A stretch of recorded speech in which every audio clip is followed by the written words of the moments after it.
और जम्मू से ही अजय बाचलू हमारे सहयोगी हमारे साथ जुड़ गए हैं ताज़ा अपडेट के लिए। अजय, अति सुरक्षित इलाका है, वहां पर इस तरह से धमाके हो जाते हैं, अभी तक प्राइमा फेसी क्या कुछ और जानकारी दी गई है एयरफोर्स की तरफ से कि कैसे हुए ये धमाके, कौन लोग इसके लिए जिम्मेदार हो सकते हैं? कुछ अपडेट इस पर मिल पाया क्या?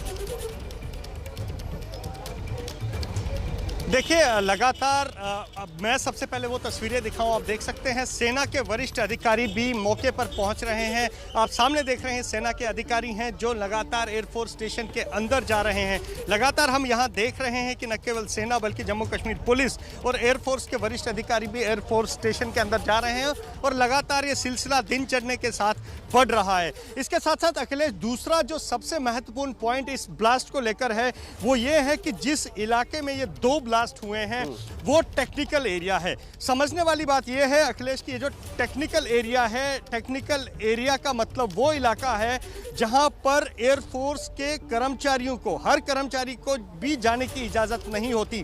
काफी ये इंपॉर्टेंट इलाका है, संवेदनशील इलाका है और यहाँ पर उन्हीं अधिकारियों या कर्मचारियों को जाने की इजाजत होती है जो उस टेक्निकल एरिया में काम करते हैं। अगर कोई बाहरी व्यक्ति आता है या एयरफोर्स स्टेशन का वो व्यक्ति जिसको इस इलाके में जाने की परमिशन नहीं है तो उसे इस टेक्निकल इलाके में नहीं जाने दिया जाता। लेकिन अब सवाल इसमें से सबसे बड़ा ये कि एयरफोर्स के अंदर उस टेक्निकल एरिया में ये बम का सामान कैसे पहुंचा, ये बम कैसे वहां पर लगाया गया और ये धमाका कैसे हुआ, ये सबसे बड़ा सवाल जो है वो यहाँ पर लगातार एजेंसियां उस सवाल को खंगाल रही है। न केवल जम्मू कश्मीर पुलिस बल्कि केंद्रीय जांच एजेंसियां भी इस ब्लास्ट के जांच में जुट गई हैं और लगातार अब एयरफोर्स स्टेशन के अंदर अधिकारियों का आना लगातार यहाँ पर चल रहा है और अब लगातार आदर्श अब इस बात की जांच यहाँ पर की जा रही है आदर्श कि ये जो ब्लास्ट हुआ है ये कैसे हुआ है, कौन लोग इसमें शामिल हैं,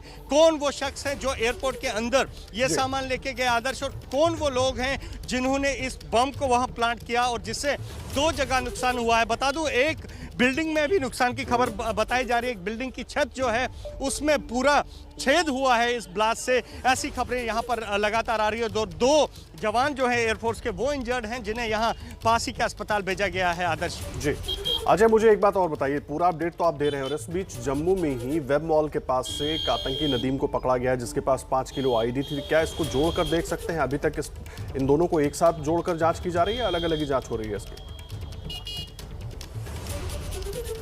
देखिए आदर्श, ये दो अलग अलग घटनाएं हैं। एयरफोर्स स्टेशन के अंदर जो धमाका हुआ है वो सुरक्षा से चूक का मामला जो जोड़कर देखा जा रहा है, क्योंकि लगातार जितना अति संवेदनशील इलाका ये एयरफोर्स स्टेशन का है तो ऐसे में अंदर कैसे ब्लास्ट का सामान गया, किसने कराया, ये अलग विषय है।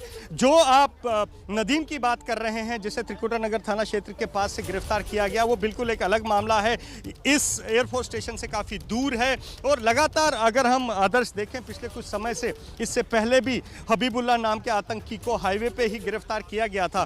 तो ये जो वेब मॉल का इलाका है ये जम्मू श्रीनगर हाईवे का इलाका है और यहाँ पर जो आतंकी जम्मू से श्रीनगर बस में या ट्रक में या अपनी वाहन में जाने की फिराक में रहते हैं वो इसी हाईवे का जो है इस्तेमाल करते हैं। इससे पहले भी नदीम के पहले से भी हबीबुल्ला इसी हाईवे से गिरफ्तार किया गया था, लेकिन अब नदीम जो है जिसे सुरक्षा बलों ने 5 किलो आईडी के साथ गिरफ्तार किया है, उससे लगातार अब ये पूछताछ की जा रही है कि वो आईडी कहाँ लेकर जा रहा था, किसके इशारे पर वो आईडी लेकर जा रहा था, कहां लेकर जा रहा था। और ये दोनों मामले आदर्श में एक बार फिर बता दूं, दो अलग अलग मामले हैं जिनकी जांच जम्मू कश्मीर पुलिस की दो अलग अलग टीमें कर रही हैं और इन दोनों को एक दूसरे से जोड़कर नहीं देखा जा सकता। आदर्श ठीक है अजय, आप नजर बनाकर रखिए, लगातार अपडेट लेते रहेंगे। अजय बाचलू हमारे सहयोगी जम्मू से लगातार हमें अपडेट दे रहे हैं, तस्वीरें भी हम आपको साथ साथ दिखा रहे हैं जहां पर धमाके हुए हैं। जो एयरफोर्स की तरफ से भी जानकारी दी गई है कि एक घर की छत को थोड़ा सा नुकसान हुआ है, जो वहां पर बिल्डिंग थी उसकी छत को नुकसान हुआ है, और दूसरा धमाका खुले में हुआ। ये उसकी तस्वीर आप देख रहे हैं जो खुले में धमाका हुआ है।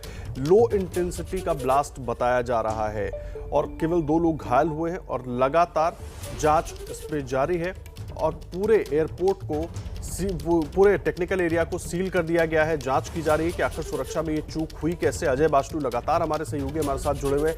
अजय, तस्वीर हम दिखा रहे हैं, जो बाहर धमाका हुआ उसकी तस्वीर अपने दर्शकों को दिखा रहे हैं। लो इंटेंसिटी का ब्लास्ट बताया जा रहा है। सवाल बड़ा ये है कि सुरक्षा में इतनी बड़ी चूक आखिर हुई कैसे, क्योंकि टेक्निकल एरिया में कोई भी आम आदमी आसानी से प्रवेश कर ही नहीं सकता। जी आदर्श, अगर इस टेक्निकल एरिया को इस एयरफोर्स स्टेशन का चक्रव्यूह कहें तो गलत नहीं होगा। मैं चक्रव्यूह क्यों कह रहा हूं उसकी वजह मैं आपको बताता हूं। ये जो बाहर आप इलाका देख रहे हैं, ये मुख्य सड़क है जो एयरफोर्स स्टेशन के अंदर जाती है।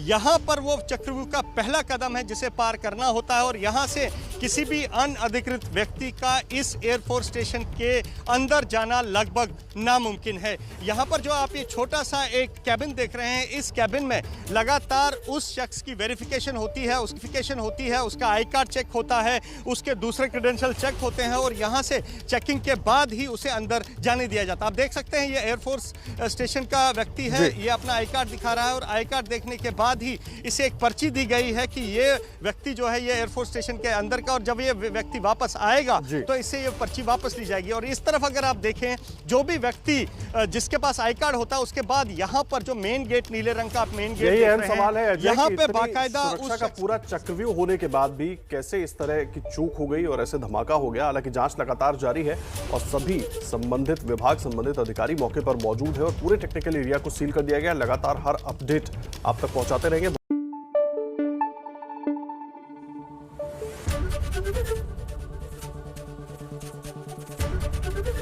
एबीपी न्यूज आपको रखे आगे।